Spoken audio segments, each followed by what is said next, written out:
Assalamu alaikum. My name is Abdul Basit and I am from Rahim Yar Khan. I am from first year Sheikh Zayed Medical College Rahim Yar Khan. I am a coordinator of Medico 360. Today I am going to discuss the ulna bone. Ulna is the medial bone of forearm and it is homologous with the fibula of the lower leg.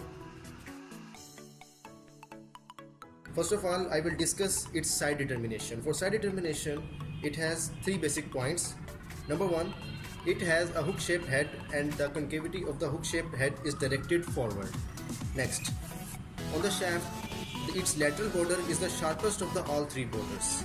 And number 3 point, on the lower end, it has a head and a styloid process, and the styloid process is located just posteromedially to the head. So with the help of these identification points, we can identify that this is the bone of our right side. Now, I will discuss the upper end of the ulna bone. The upper end of ulna bone basically consists of olecranon process and a coronate process and two notches, a trochlear notch and a radial notch. First of all, olecranon process. Olecranon process is directed upward and it has basically 5 surfaces: anterior surface, superior surface, posterior surface, lateral surface and a medial surface. The anterior surface of the olecranon process forms the upper part of the trochlear notch, and the posterior surface of the olecranon process form a triangular subcutaneous area which can easily be palpable. And the superior surface of the olecranon process has a roughened area on it, and the medial surface of the olecranon process is just continuous with the medial surface of the shaft. And now the lateral surface of the olecranon process is also continuous with the posterior surface of the shaft. Now the coronate process. Coronate process is directed forward and it has 4 surfaces. Number 1, superior surface, anterior surface, lateral surface and medial surface. The superior surface of coronate process forms the lower part of the trochlear notch, and anterior surface of the coronate process form a triangular area. And in the lower part of the anterior surface of coronate process, there is a ulnar tuberosity, and on the medial surface of the coronate process, this medial surface of coronate process is just continuous with the medial surface of the shaft.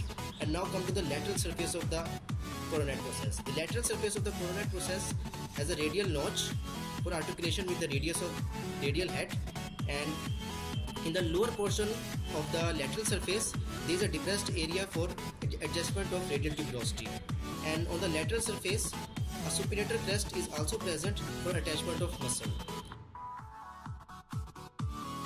Now, notches. First of all, trochlear notch. Trochlear notch is present between olecranon process and coronate process for articulation with the trochlea of the humerus. And next, radial notch. Radial notch is present for the articulation of head of the radius. Now, I will discuss the shaft of ulna. The shaft of ulna has basically 3 borders and 3 surfaces. First of all, borders. It has 3 borders. This is the anterior border, and this is the lateral border, which is the sharpest border, and on the posterior side there is a posterior border. Now come to the surfaces.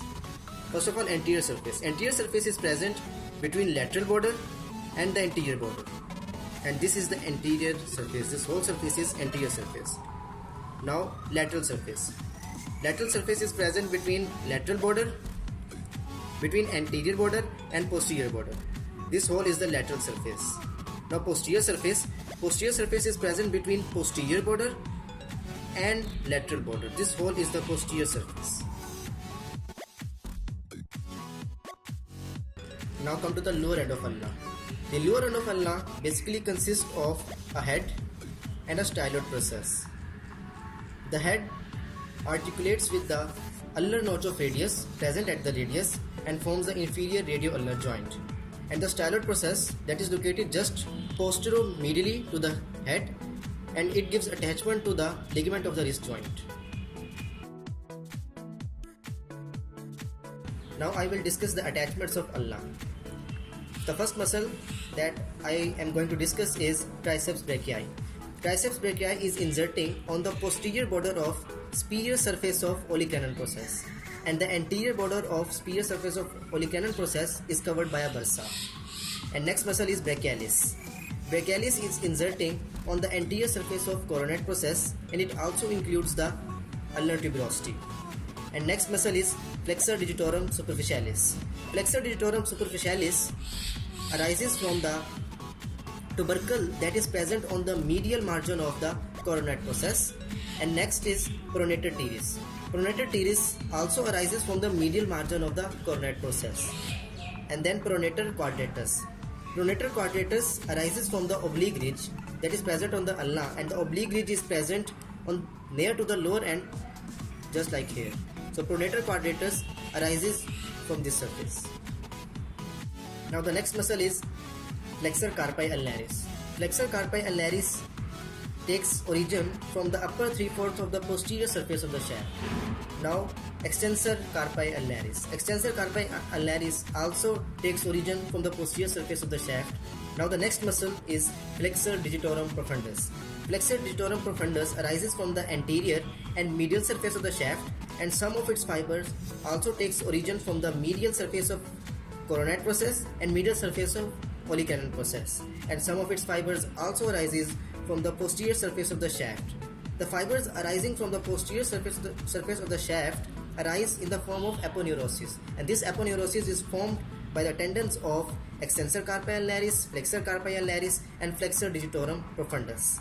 Now the next muscle is anconeus muscle. Anconeus muscle is inserted on the lateral surface of the olecranon process, and some muscles are arising from the posterior surface of the shaft. These muscles include extensor indicis, extensor pollicis longus, and flexor pollicis longus.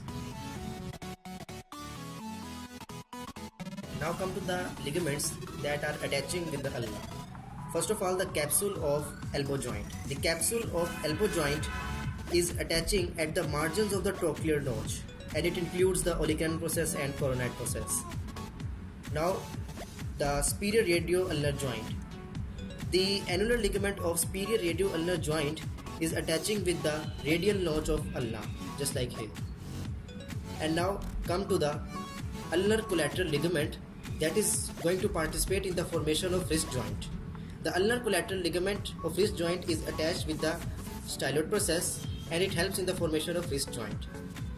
And the head of the styloid process articulates with the ulnar notch of radius that is present on the radius to form the inferior radio-ulnar joint, and there is an articular disc present at the head of the ulna. Now the last point, the interosseous membrane. The interosseous membrane is present at the medial or interosseous border of the ulna.